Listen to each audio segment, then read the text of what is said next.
क्षेत्र वासियों के लिए बड़े सौभाग्य का दिन है कि आज रामनवमी के इस पावन अवसर पर हमें, जिन्हें हमने अपनी कल्पनाओं में कभी देखा था और सुना था, आज वो भगवान।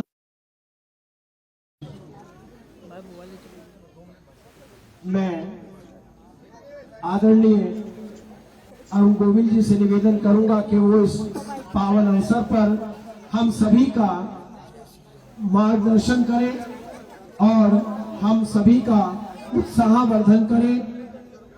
आदरणीय श्री अरुण गोविल जी।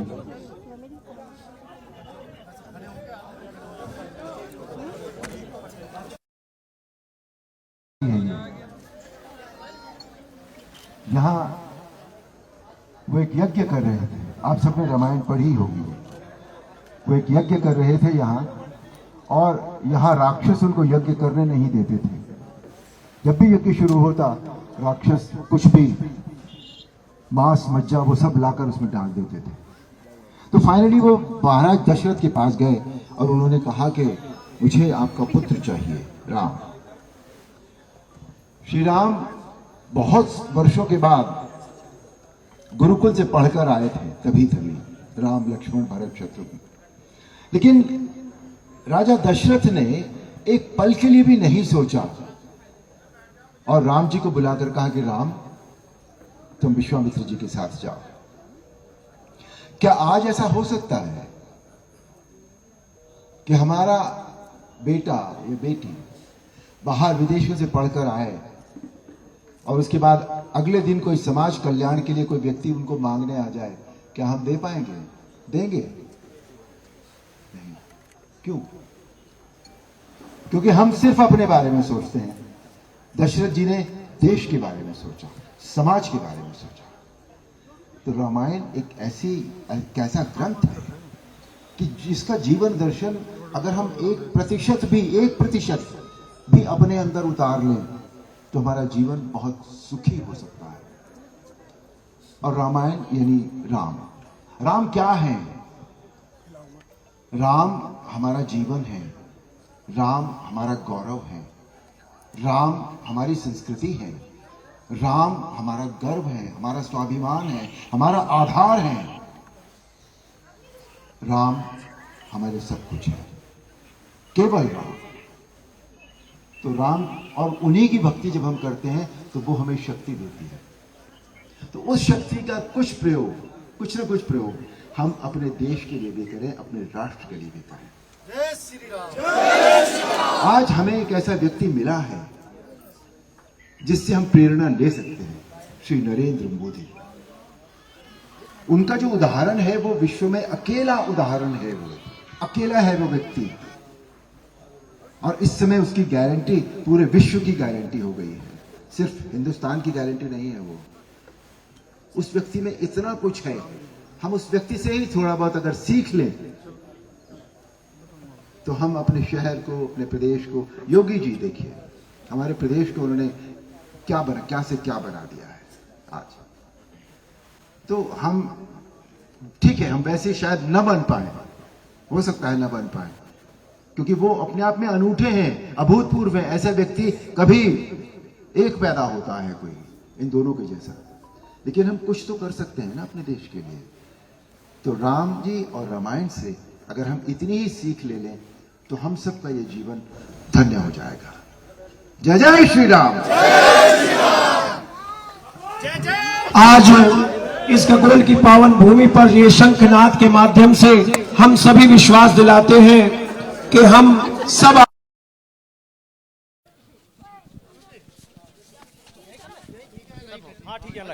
ठीक है।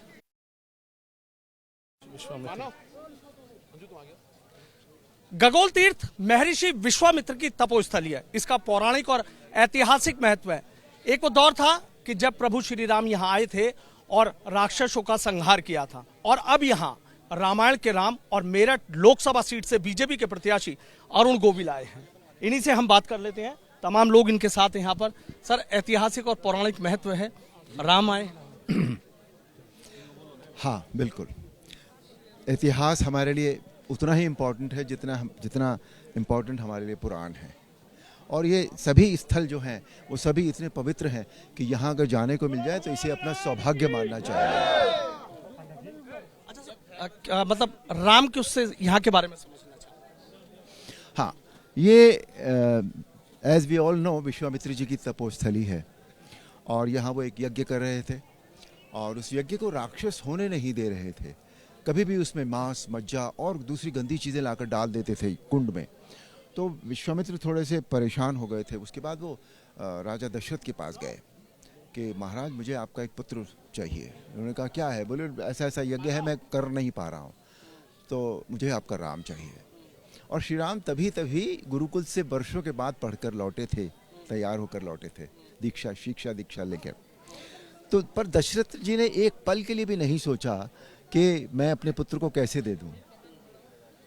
ये कितनी बड़ी बात है। देखिए, आज अगर ऐसा हो कि हमारा बेटा विदेश से पढ़कर आए और अगले दिन कोई समाज कल्याण के लिए, देश कल्याण के लिए हमें उसे मांगने आ जाए तो हम क्या करेंगे? दे देंगे? नहीं देता। दशरथ जी ने एक पल के लिए भी नहीं सोचा, जबकि राम बहुत यंग थे उस वक्त और राम और लक्ष्मण दोनों चले गए वहाँ पर। विश्वामित्र चाहते तो उस यज्ञ को अपने आप भी पूरा कर सकते थे। उनके पास इतने दिव्यास्त्र थे, इतनी शक्तियाँ थी, वो ब्रह्म ऋषि हो गए थे। लेकिन क्योंकि वो क्रोध न करने का वचन ले चुके थे, इसलिए उन्हें किसी और व्यक्ति की ज़रूरत थी जो उनका ये काम करता। और इसके बाद फिर उन्होंने राम जी को बहुत सारे दिव्यास्त्र दिए। तो इस जगह की बहुत ज़्यादा महत्ता है, बहुत महत्वपूर्ण है ये जगह रामायण। राम का यहाँ आना आज एक योग था या संयोग? दिखता संयोग है पर होगा योग। अच्छा, आपने कहा कि महर्षि विश्वामित्र का भी आपने जिक्र किया कि वो भगवान राम को लेकर आए गए थे राजा दशरथ से ही कह के कि वे राक्षस परेशान कर रहे हैं, यज्ञ नहीं करने दे रहे हैं, तमाम दिक्कतें कर रहे हैं। और अब अगर इसको हम सियासत से जोड़ें तो सियासत में अरुण गोविल को भी मेरठ लाया गया है। मोदी जी ने सोचा कि अरुण गोविल को यहाँ पर लाया जाए, तो उनका एक उद्देश्य आपकी उससे समझना चाहूँगा।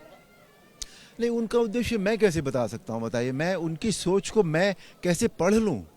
उनकी सोच तो उनकी सोच है। He is too good of a person, too good of a leader, you know. उनके वो किस तरह से सोच पाते हैं वो मतलब उसका थोड़ा बहुत अंदाज़ा हम लगा सकते हैं, बस दैट्स ऑल।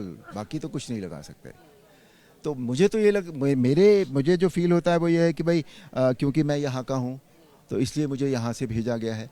और ये हो सकता है कि ये मेरा यहाँ आना मात्र संयोग ना हो, ये भी कोई योग हो या ये भी कोई सोच हो उनकी।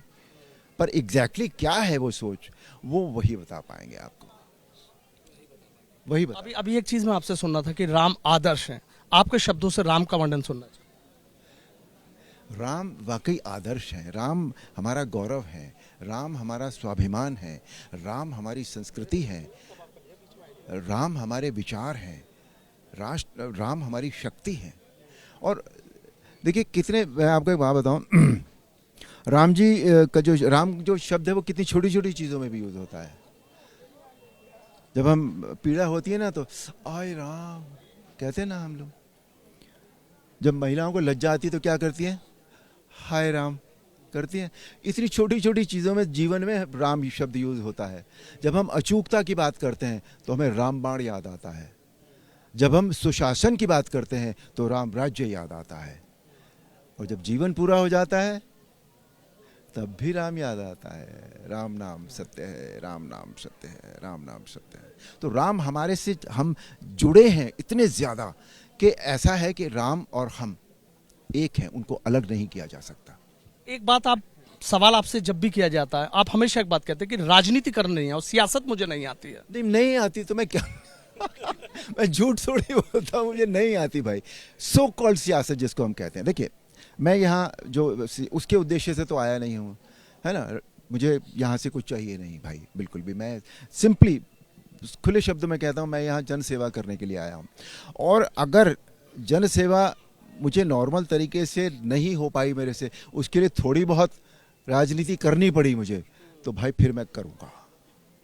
क्योंकि अगर मैंने कोई बीड़ा उठाया है तो मैं उसे पूरा ज़रूर करूँगा।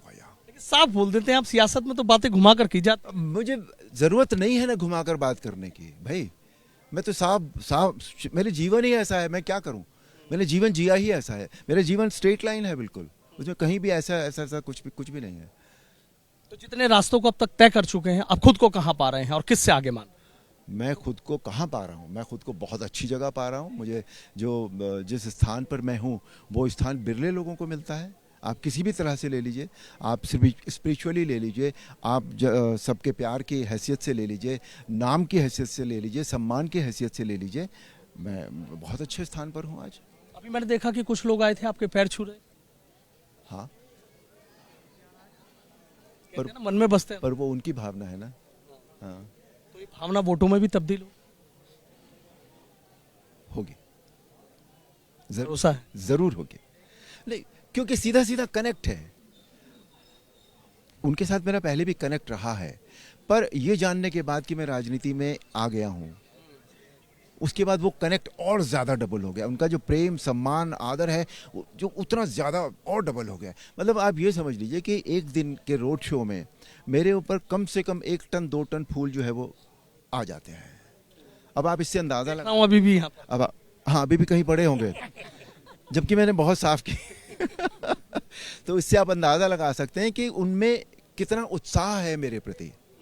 तो होना तो चाहिए पॉजिटिव, आई एम श्योर। वैसे अब तक पता लगा मुकाबला किससे?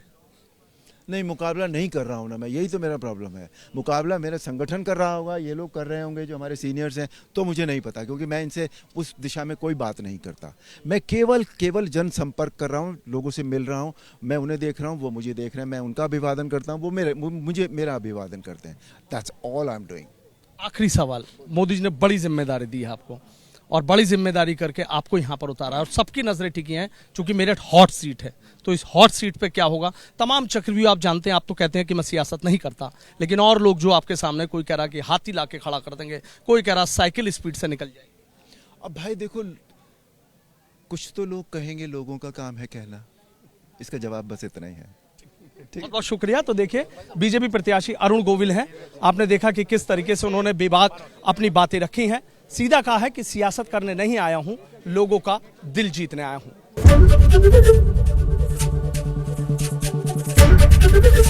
एबीपी गंगा, खबर आपकी, जुबान आपकी।